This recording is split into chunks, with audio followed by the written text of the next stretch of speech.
to measure, understand, and ultimately remove microplastics from the human body. Thanks to President Trump's leadership, today's announcement marks a major step forward in this administration's commitment to make America healthy again. This roundtable brings together leading scientists and federal leaders to build on that announcement, to examine what we know, what we don't, and what it will take to turn today's commitment into real progress for the American people. We are especially focused on bridging science and action, ensuring that the research we advance translates into tools, standards, and solutions that protect families, inform clinicians, and guide policy. We are joined today by HHS Secretary Robert F. Kennedy Jr., EPA Administrator Lee Zeldin, ARPA-H Director Dr. Alicia Jackson, and EPA Assistant Administrator for the Office of Water, Jessica Kramer. And we also welcome today our panelists, Colleen Flaherty. She is a Division Director of EPA's Office of Water, where she leads work to protect public health and safeguard the nation's water resources. Also, Dr. Marcus Erickson, an environmental scientist and co-founder of 5 Jars Institute, known for pioneering research on microplastics and ocean pollution. Dr. Matthew Campen is a biomedical scientist and professor at the University of New Mexico who studies how pollutants, including microplastics, affect the brain and cardiovascular system. Dr. Leo Trisandi is a physician scientist and professor at NYU Lagoon Health, whose work focuses on environmental exposures and their impact on child health and long-term outcomes. Thank you all for being here and for the work you are doing to advance the field at a very critical moment. And now it's my pleasure to introduce a man who has spent more than 4 decades working at the intersection of environmental protection and public health, HHS Secretary Robert F. Kennedy Jr. Hello, everybody. Today we mark a turning point. The EPA and HHS are acting together to confront microplastics as a human health threat. And we are doing it with urgency and discipline. Plastic has become embedded in modern life. It's also become embedded in the human body. Researchers have detected microplastics in human blood, lung tissue, liver, kidneys, and human placentas. Studies have found that in more than 80% of people tested, one analysis estimates that the average person ingests tens of thousands of microplastic particles each year from food, water, and air. Another study reports concentrations in the brain equivalent by mass to roughly a spoonful of plastic in every human brain. And this number, by the way, has gone up by 50% since 2016. And inevitably, it's going to go up exponentially if we continue along the same road. And in a study of 62 placentas, every single sample contained microplastic, evidence that exposure begins before birth. This is not a rare exposure, this is baseline. We are not dealing with a distant or theoretical risk. We are dealing with a measurable and growing presence inside the human body. And this signal is getting stronger. Animal studies show that microplastic exposure can drive inflammation, cardiovascular damage, impaired cognition, and tumor growth. Human data raises parallel concerns. Disease tissue consistently shows higher concentrations of microplastics than when compared to healthy tissue. In one major clinical study, patients with microplastics detected in arterial plaque faced a 4.5-fold higher risk of heart attack, stroke, or death in less than 3 years. That's a 450% elevated risk. We do not ignore signals like that. We investigate them. But we still do not have clear answers about causation or solutions. We cannot reliably quantify total microplastic burden in individuals, and we can't distinguish which particles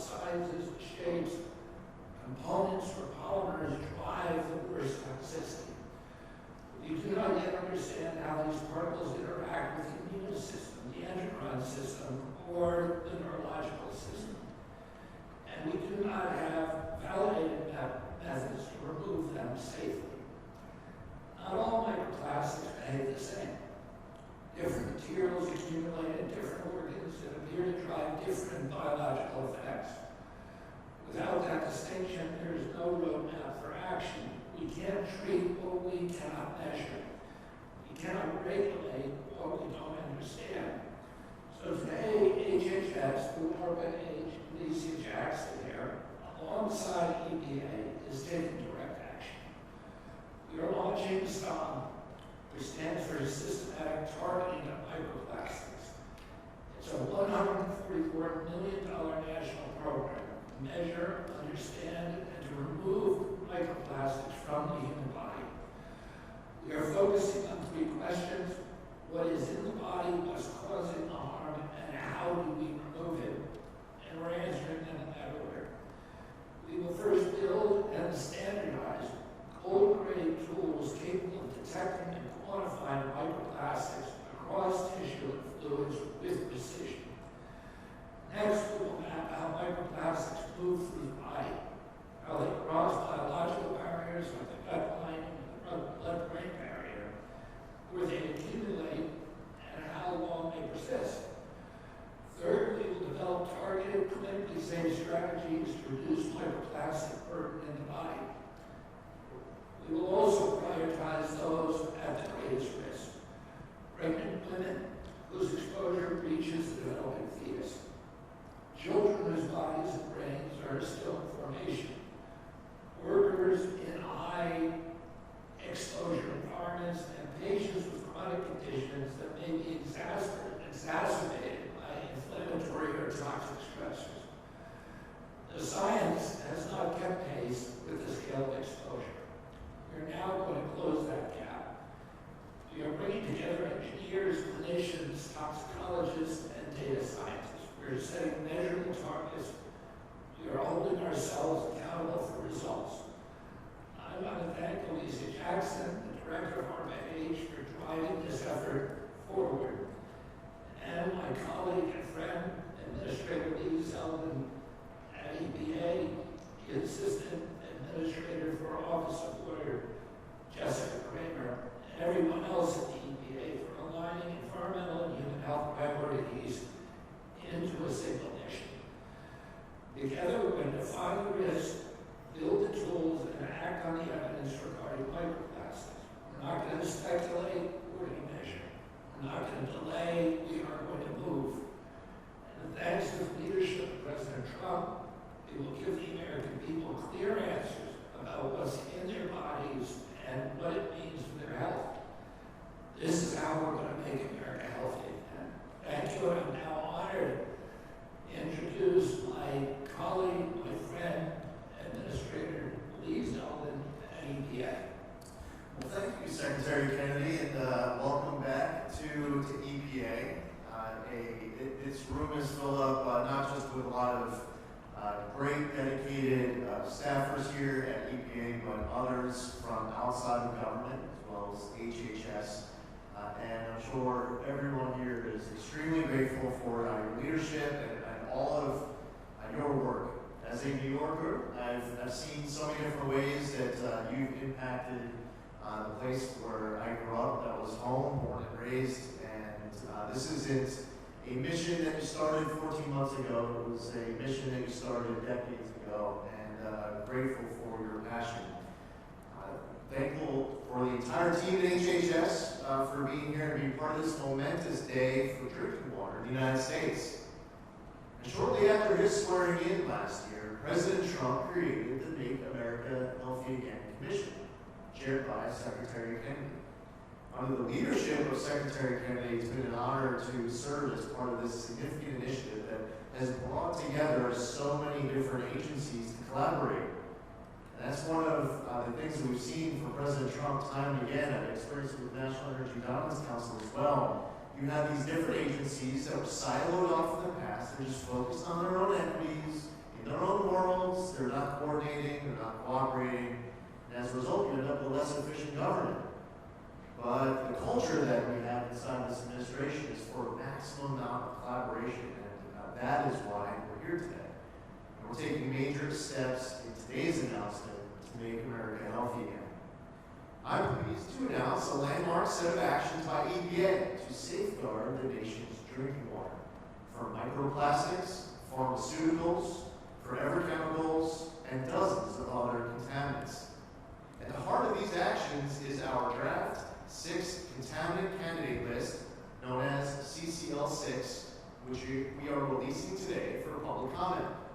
CCL6 is a critical tool under the Safe Drinking Water Act that drives research, funding, and future regulation of emerging threats in public water systems. The draft CCL6 includes 4 contaminant groups: microplastics, pharmaceuticals, PFAS, and disinfection byproducts. It also covers 75 chemicals and 9 microbes that may be found in drinking water. And now, for the first time in the program's history, EPA is designating both microplastics and pharmaceuticals as priority contaminant groups. This is a direct response to the concern of millions of Americans who have long demanded answers about what they and their families are drinking every day. It's also a credit to the tireless efforts, research, and advocacy of the dozens of microplastics and drinking water experts, including many who we have here in the room today. This draft CCL6 is going to help us prioritize funding, research, and information collection. This will allow us to better understand the potential risks of these substances in drinking water while advancing gold standard science. For too long, Americans have been ignored as they sound the alarm about plastics in their drinking water. That ends today. By placing microplastics on the contaminant candidate list for the first time ever, EPA will follow the science, will pursue answers, and will hold ourselves to the highest standards to protect the health of Americans. Today's announcement marks the beginning of a 60-day public comment period. And we encourage Americans far and wide to make their voice heard and to give us feedback. We want your input. I can't think of an issue that hits closer to home for American families than the safety of their drinking water. Now, I want to be clear, this is just the first step in the regulatory process. The human health benchmarks for pharmaceuticals or not regulations are not enforceable on their own, but they are a vital resource that can empower local decision makers to evaluate risks and protect their communities when pharmaceutical contamination is detected above safe levels. Today's actions represent a major step forward for drinking water. We are ensuring that the science catches up with the real-world challenges Americans face, and we are giving regulators the tools they need to act. This is a win for every American.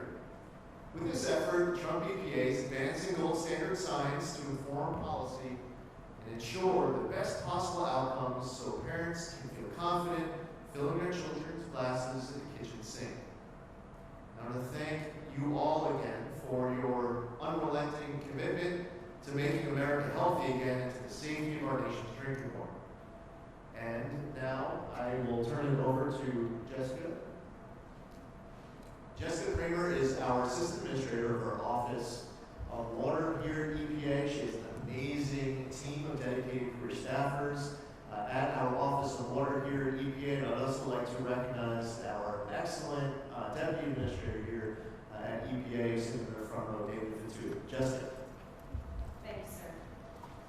Microplastics is a growing concern and a challenging contaminant to measure and assess in drinking water.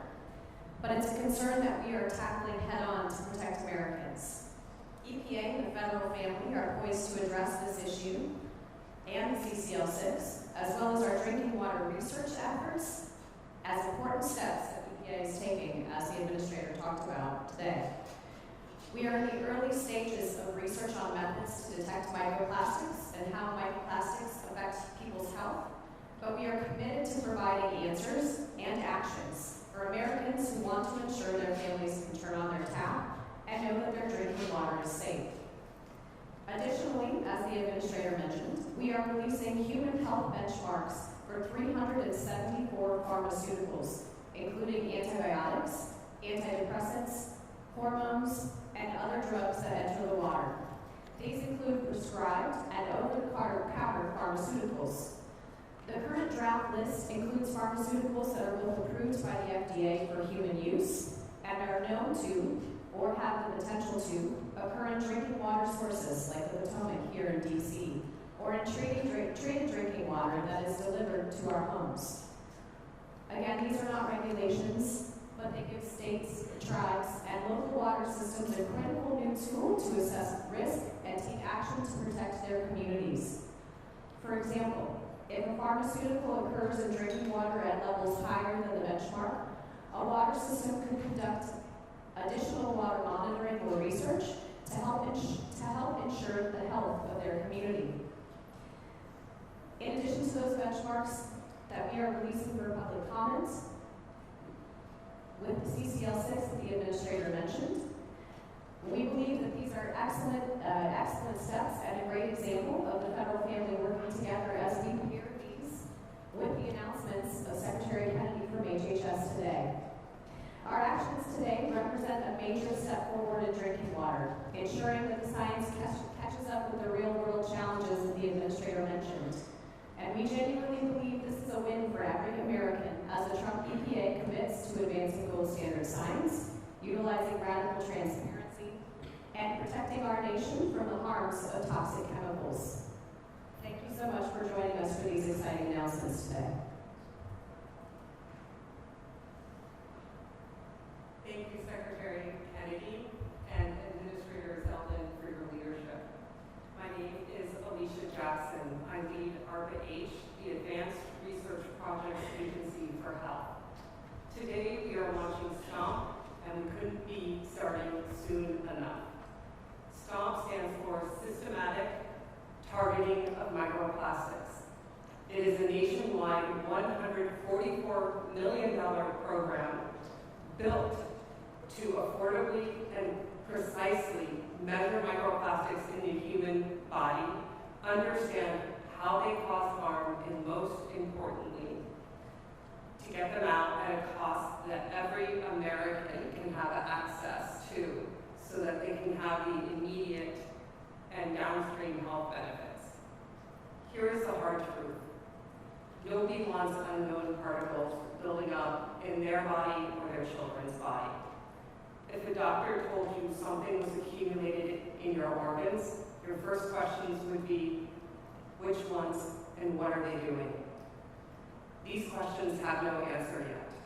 We do not have a map for how microplastics travel through the body, which organs and cell types they target, and which biological pathways they disrupt. You cannot engineer a solution to a mechanism you do not understand. You cannot remove what you cannot measure. Today that changes. STOMP will do in 5 years what the entire field has been unable to do for decades. We will create a definitive shared scientific foundation, gold standard measurement, mechanistic understanding, and ultimately targeted removal, and put it in the hands of everyone who needs it. STOMP is structured across 3 technical areas because the science demands it. First, we measure. We will build gold standard methods for detecting and quantifying microplastics across blood, tissue, and organs. For the first time, the entire field will work from the same foundation, and we will put those tools in the hands of every researcher, clinician, and regulator who needs them. We will also build a clinical test under 15 minutes and under $50, because the ability to measure your own microplastic burden should not depend on what you can afford. At the same time, we will address the mechanism of microplastics. We will map how microplastics move through the body, which ones accumulate where, and which pose the greatest risk. The result is the first evidence-based ranking of plastic materials by biological harm. This will create a shared foundation for scientists, policymakers, and industry. And lastly, we remove. STOMP will develop targeted interventions to limit accumulation and clear what's already there, precisely and safely, built on everything that the first phase reveals.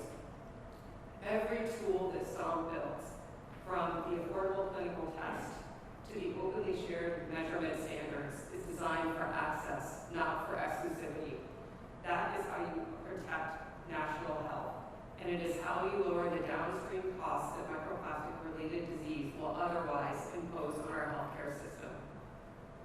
This program is built for every American, for the pregnant mother and her child, for the farm worker, the factory worker, for the patient managing a chronic disease, for everyone who is carrying a burden that we cannot yet fully measure. This field has been working in the dark long enough, and STOMP turns on the lights. Thank you.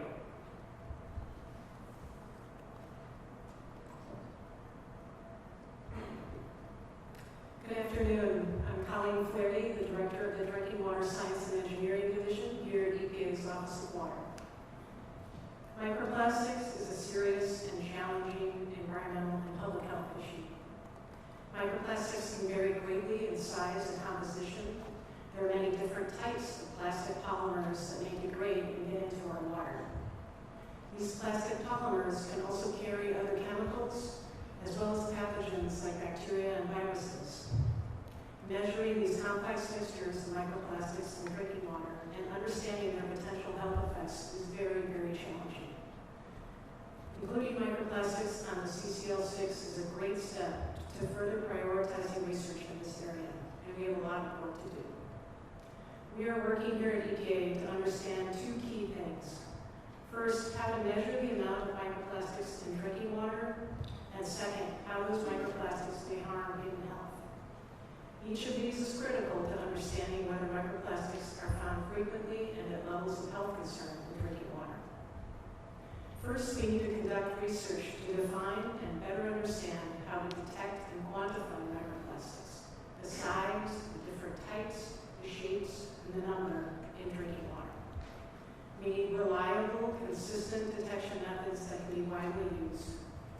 Scientists in my division, with the help of experts across EPA and with our other federal partners, are beginning to work to develop a method for detecting microplastics in drinking water. Developing a robust, validated method that can be used broadly will be very challenging work, but EPA scientists are highly skilled and dedicated to this task. Second, we need to understand the range of potential health effects of microplastics and which of those effects occur at the lowest levels. We are working across EPA and with our federal partners, including HHS and others, to explore what we know about health effects of microplastics, including figuring out the types and sizes of microplastics that can lead to different types of health effects. Once we have the ability to measure microplastics in drinking water and an understanding of potential health effects, then we can assess the potential risks and determine whether it's found frequently and at levels of health concern. We're in the early stages of this research, and we look forward to ramping up our work in this area and working with federal partners to ensure a consistent whole government approach. I'm also proud that scientists in my division, working with FDA, USDA, and the Department of Interior, have developed human health benchmarks for nearly 400 pharmaceuticals. The benchmarks were developed for FDA-approved prescription and over-the-counter drugs that are known to or have the potential to occur in drinking water sources like reservoirs and rivers or treated drinking water. In the future, we may update the existing benchmarks and add benchmarks for other pharmaceuticals as new information becomes available, including as FDA drug labels change. As Jess said, those benchmark values are informational only and are not regulations. To develop the benchmarks, we use the lowest oral therapeutic dose from FDA-approved labels with a safety margin to account for variability among people and for missing information. And then we considered how much water a person typically drinks every day. We developed two benchmarks for each pharmaceutical, one for the general population, all ages of people, and one for infants because they may be more sensitive to the exposure. These benchmarks are currently in draft form and are open for public comment along with the CCL6. We have an amazing scientific and research staff here at EPA and across the federal family, and I'm honored to have worked with them over my 22-year career here at EPA. Microplastics research and human health benchmarks for pharmaceuticals are just a slice of what our scientists do. I'm so proud of the work we've done in these areas and on so many other activities to protect public health and ensure our drinking water is safe. Thank you. Colleen, just a shameless plug for your staff. I gotta say, and this applies to so many other people who work here at EPA. But Colleen, that team, the Office of Water, you know, people who spend 20, 30, 40 years in government, they're here to selflessly serve. They have the ability to leave government and make, I don't know if the secret's about to get out, but they can make more money outside. But they believe in this mission and they care about America's water. And I've got a chance to see it now for the last 14 months, Colleen, and you know, a message to your entire team that I feel compelled to share with this group publicly, because you know, Americans don't know, you know, where each and every last tax dollar goes. As a matter of fact, let's say Americans have a lot more, you know, questions and answers. It's a mystery. Where does our money go? Well, I will tell you that at EPA's Office of Water, that you have just a tremendous amount of talent, experience, passion, and dedication. So I felt compelled to share that, Colleen. Thank you for your work. Thank you, Administrator.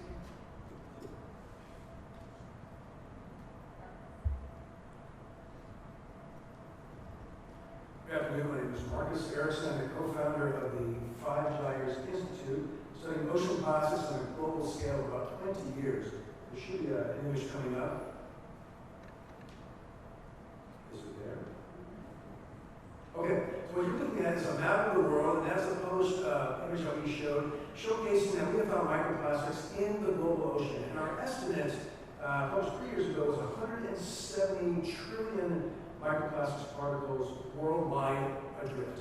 But I want to show you the graph next to it shows in the last 15 years this exponential rise in the abundance of microplastics. And what the trend we're observing is a 40-year trend we watched is it was pretty much steady state until around 2005, 2010, and this exponential rise, it's fragmenting, it's getting smaller and smaller. Everywhere we look, we're seeing smaller and smaller microplastic particles. From the macro litter you might see around the world to the micro as it shreds. And now what we're doing here is looking at the impacts. We're trying to monitor the impacts of the nanoscale. Next slide, please. So as it gets smaller, and when we say small, obviously the images here to show what that means. When we say a nanoplastic particle, think of something 1/100th the width of a human hair. Really tiny stuff, and even smaller. And that scale is very difficult to monitor and identify what those things are, but I want to point out that the abundance really increases. It skyrockets. Now we estimate there are more nanoplastics among us than there are grains of sand on the beach or stars in the sky combined. And we're really awash in these small particles. I brought a petri dish, put it out here. If we left this out here all day long, by the end of the day, there might be hundreds, if not thousands, of nanoplastic or nanoparticulates that are settling into that dish. You touch anything, as if, like the synthetic textile, there's 100 right there. So they are among us, they are abundant. What we need to really understand, the data gap, is how do we measure this? How do we, and then once you measure it first, then you understand what is the impact, what is it doing in our bodies. Now that scale, that's what we see, research is showing from my colleagues here, is that it enters our body through inhalation, through ingestion, even through dermal transfer. So that's where we are now. Next image, please. So after a lifetime of studying microplastics, after 20 years of that, microplastics in our oceans, it's the ocean of nanoplastics in our bodies that concerns me the most. To measure first, to monitor and mitigate what you cannot see, that's the challenge before us. And that's where I really want to acknowledge STOMP, RFK, EPA, HHS, the leadership of Secretary Kennedy and Administrator Zeldin for taking this on and bringing this issue to the forefront and putting some teeth behind the research. Thank you.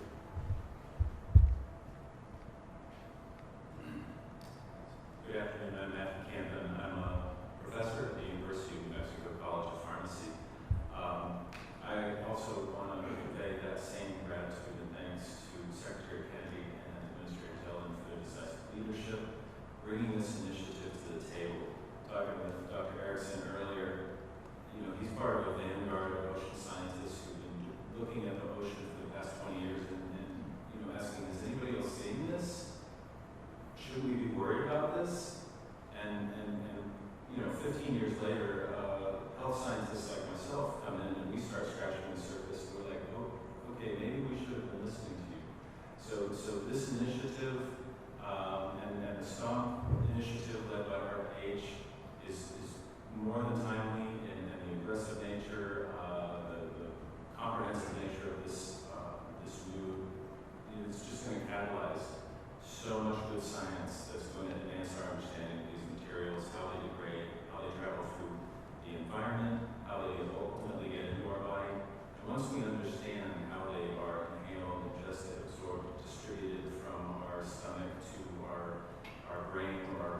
numerous studies that have come out in the past 5 to 10 years, potentially creating alarm for sure, but awareness that there may be a number of diseases that are worsened by micro and nanoplastics.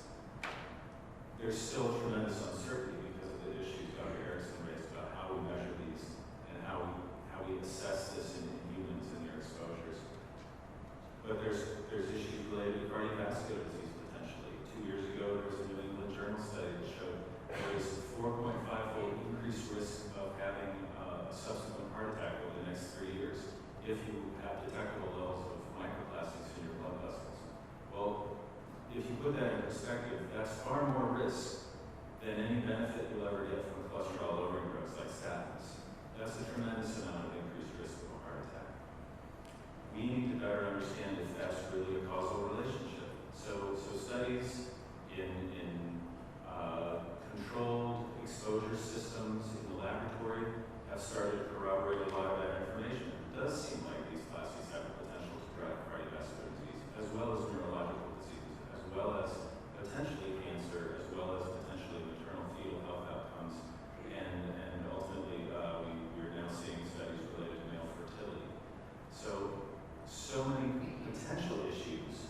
Right now, we don't have enough information to say that there's truly a threat, but with the exponential increase in these materials and the delay from when plastics are created and used to what could be generations of humans before they degrade and become micro and nanoplastics, we need to have information now so that we can move forward with thoughtful approaches to protecting human health.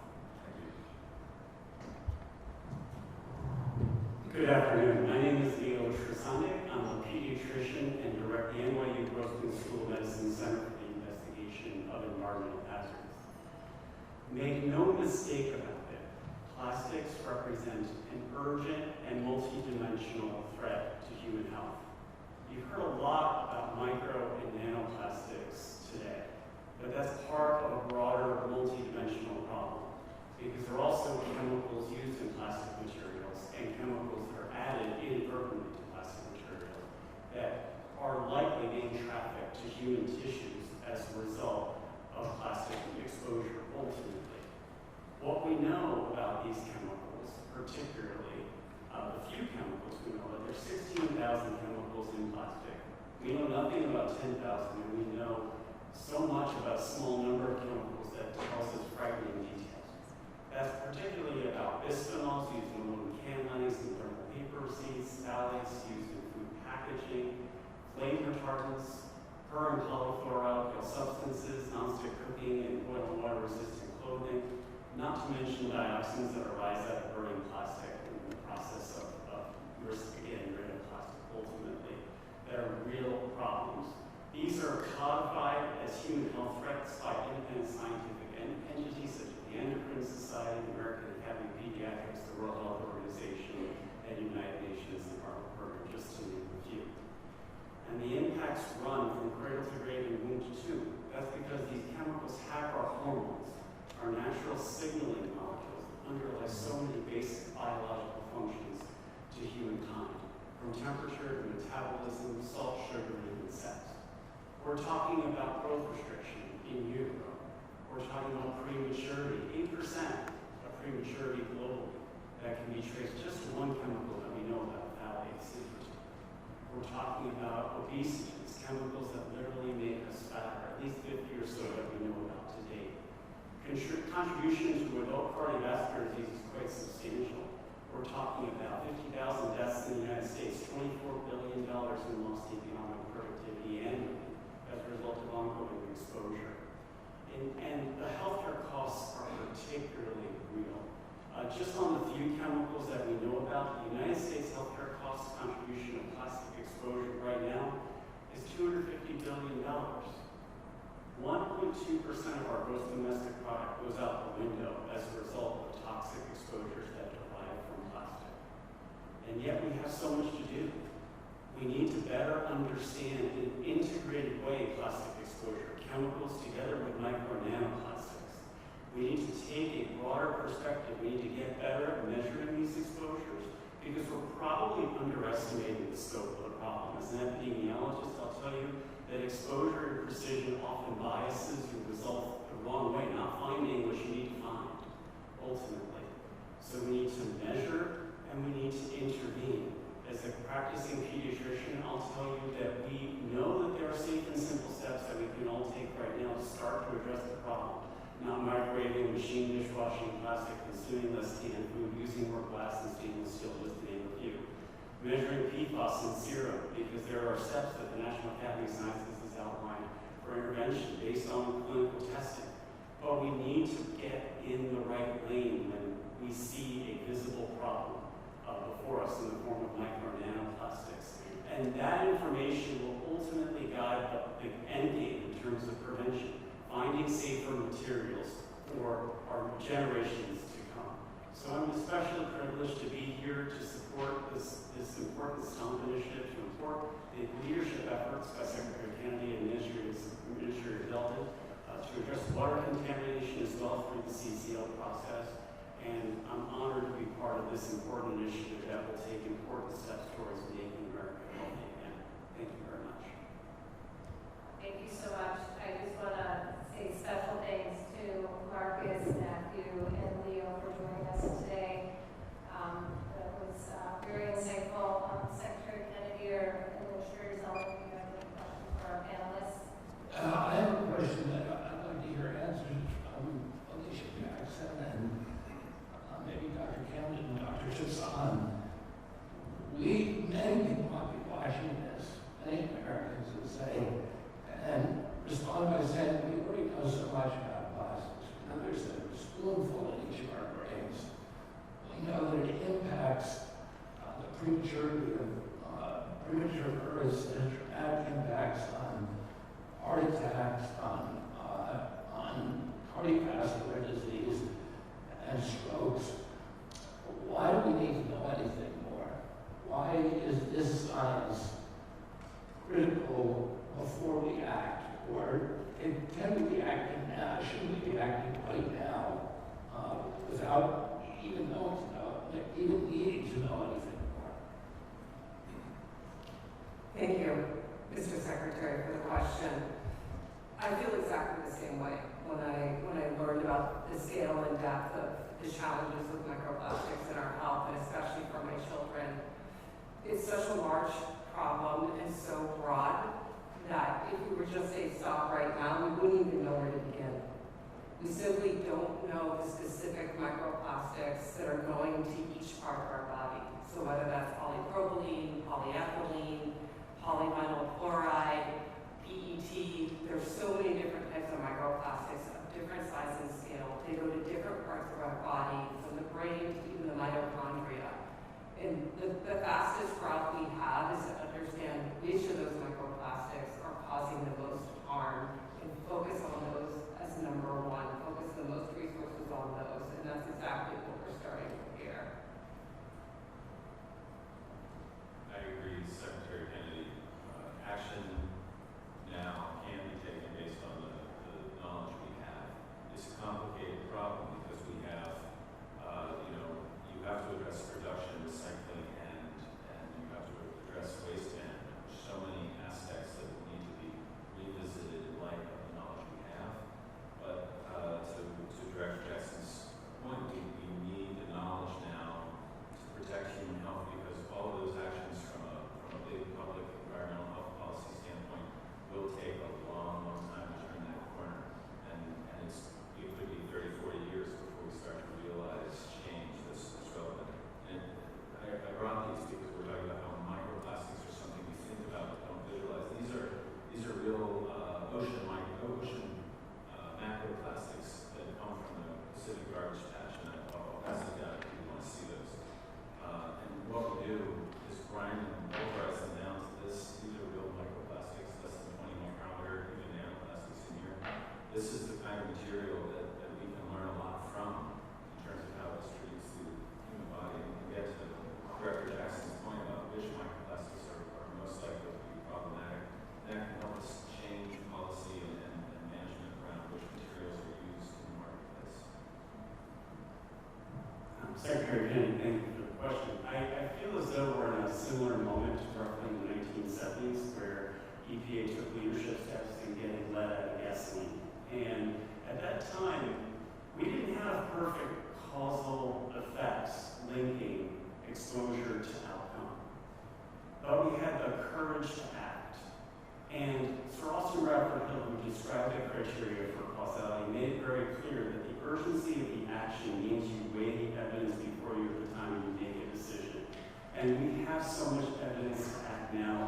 much more work to do at the same time. Our evidence and understanding of light exposure has evolved over the 50 years that have followed. We'll do the same thing over the years to come with micro and nanoplastics. And think about, from the sustainable chemistry perspective, the valuable information we can provide for the future of folks who should rightly profit over making products that are safe in people's lives.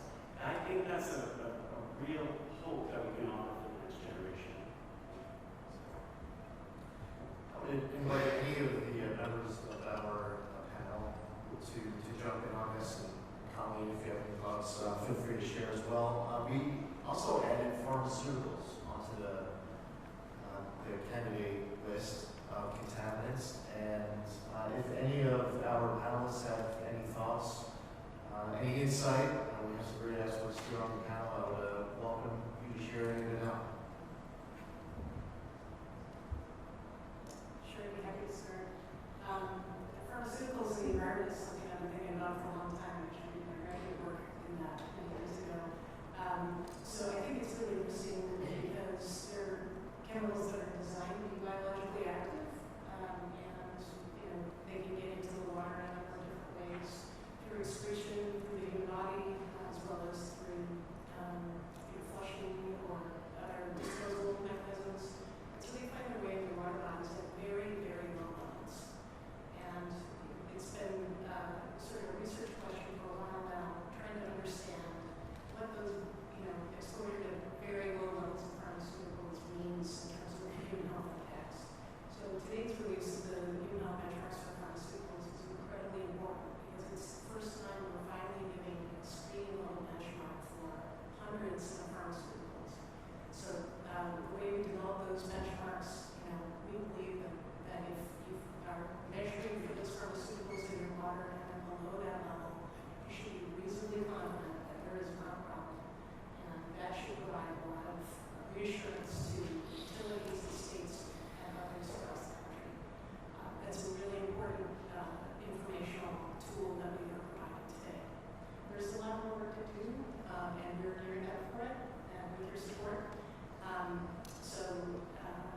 I think it's exciting that we're including it on CCL6. It means we're prioritizing that for additional research.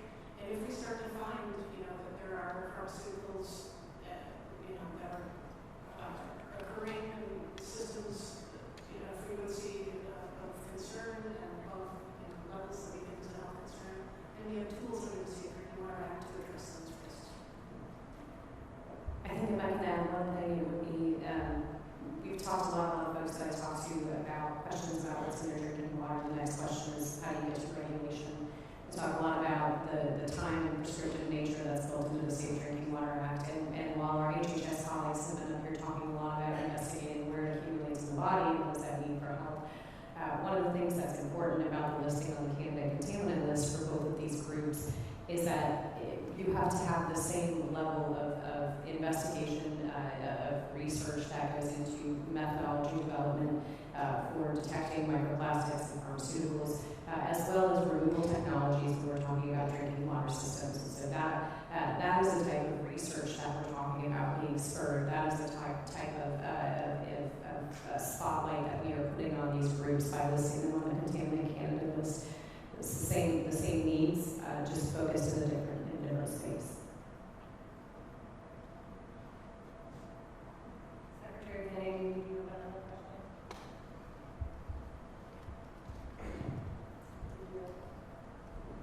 I can just briefly add, antimicrobial resistance is altogether real. And we do receive chemical body burn as a result of many of the contaminants that are being addressed through the CCL. So I just simply applaud those efforts. Thank you. Great. Well, thanks everyone for being here today. Thank you, Administrator Zeldin and Secretary Kennedy, for your leadership, and President Trump for the Make America Healthy Again agenda. And I'm grateful everyone was here today. Thank you to our panelists and everyone else.